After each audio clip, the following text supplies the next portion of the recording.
кийинки тамга бул саадан башталат. Мына са, ши, су, се, со.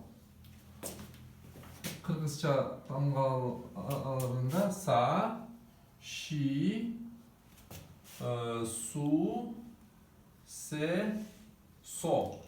Мына уксаңыздар керек. Хиросима деп биз айтабыз, орус тилинде Хиросима деп аталат.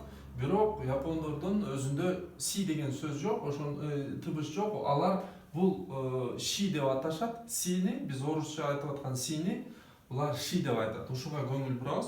Мисалы Хирошима, Кагошима, Фукушима ши деп аталат. Си деп аталбайт. Ушуну эске салып коелу.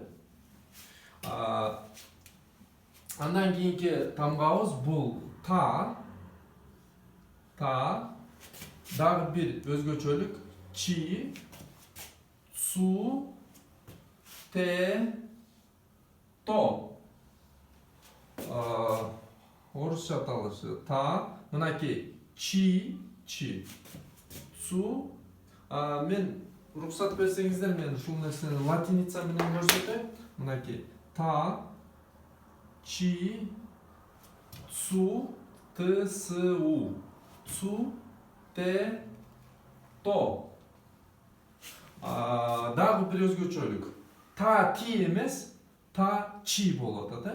Чи жана ту, та, ти, ту, те, то эмес, та, чи, цу, те, то. Мына ушул эрежеден сырткары алфавиттерди эсте калышыбыз керек. Себеп дегенде бардык сөздөр ушул тамгалардан куралат.